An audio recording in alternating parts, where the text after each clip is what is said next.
Yeah, we felt that we controlled the game and dominated the game from start to nearly finish. We felt that we could have won that a lot easier than we did.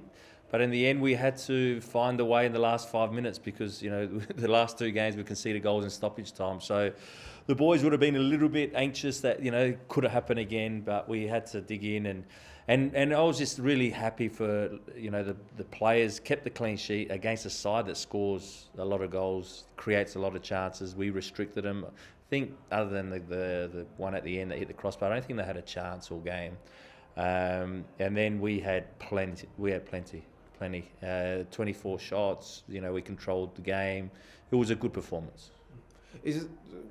We talked a couple of days ago and you talked about learning how to close out games. Is that what you're talking about? Yeah. Albeit they came very close. Yeah, it came very close in the end. But and look, I think that also the players that came on gave us good energy and gave us even more impact, and that's what you want. When the game's close, you need those players to come on and to help. I thought Coda and Reece Bojanowski and Daniel Pena in particular, along with Riku, that they gave us something, and then we were able to create more chances. We should have killed off the game, with the last 20 minutes, and that's how we can close out games a little bit easier and better. Noah, if he blaming the pitch, he said it bobbled. I would have done the same, being a striker, former striker, but it was good play and. We could make it easier for ourselves by closing out the game a bit earlier. Well, on Noah, he did put one away today, and that's his fourth goal in his last 6 games. You consistently talked at the start of the season when he wasn't scoring, when he was struggling, you need to back young players, you need to back strikers because they'll find form. Is that what we're seeing right now? Yeah, definitely.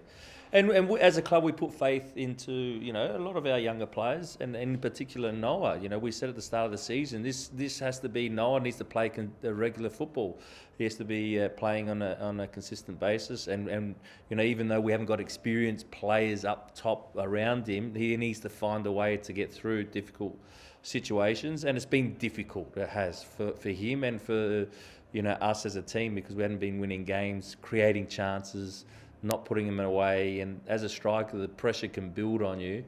But Noah never shied away. He kept on working on his game in training, always looking to improve, and that's why I had belief that he would turn it around, and he is. He was excellent today. Not only his goal, he could have had another goal, but also his general play.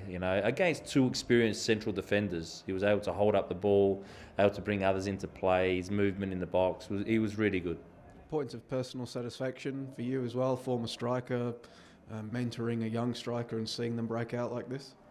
Yeah, well, you always want to help every player, let alone not just the strikers. But I can talk a little bit more on a personal level from experiences as a player. With other players, it's more as my coaching career has developed that you go off of personal experiences from coaching different sorts of players. But for a striker, I can let him know what I went through, how I felt, how you can get through it, and when you get that goal, how it can change very quickly for you. And it is pleasing to see him now lead the line really well.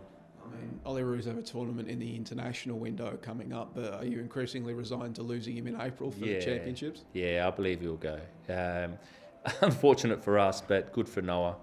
I know they've got a few games coming up in the international break now, so we might miss him for one game because I think they get back late, and then in April we'll probably miss him.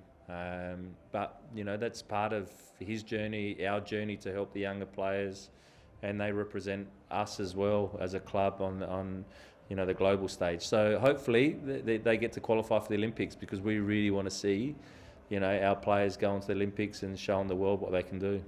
He started next to Roos today up front, Nikita coming out of lineup. Is that just management for Nikita? He's at the age where you need to manage his minutes and that sort of stuff? Yeah, a little bit of everything. A little bit of management for Nikita, a little bit of, giving the younger players confidence.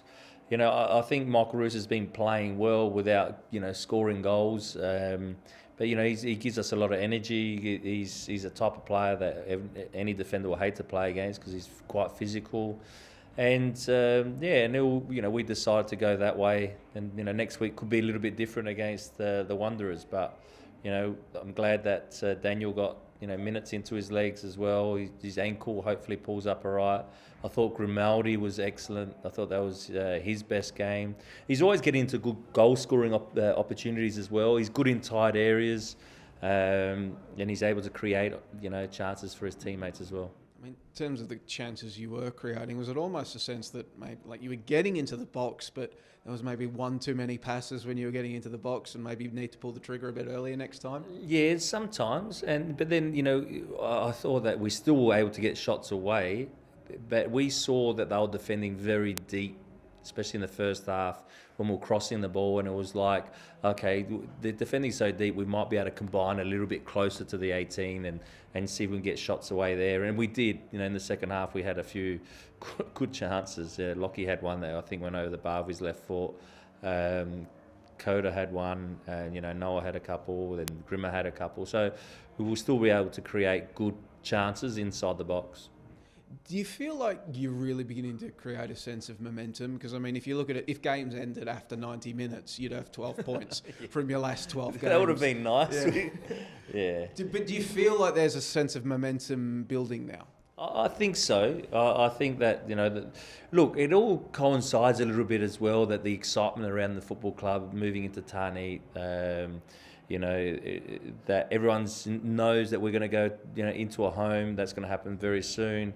The younger players are getting more minutes, getting more experience, and they're feeling more confident because we have got a young group. So, yeah, we are building.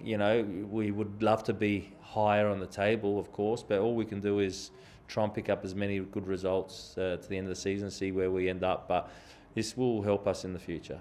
And I will ask, Perth Glory had a goal disallowed on the hour mark for the foul in the build-up. How did you see that? I thought it was a foul. I thought that Kane Widmer got fouled. I thought that the referee did a good job today. And in terms of, you mentioned moving into Ironbark Fields or the Regional Football Centre or whatever we're going to roll with, but you're going to miss Mars Stadium? You know what? I loved coming to Ballarat because the people support us here and they support the game. So that's it. If you go off the results, we probably won't miss it too much. It was good to end on a high, put it that way. We're excited. But we're just really happy to be going into a home. And for the Wanderers game, any fitness or injury concerns coming out of this one beyond Pena? No, Pena should be fine. I think everyone else pulled up all right, and then we get Donachie back. So we start to get players coming back and gaining fitness as well. So which is good.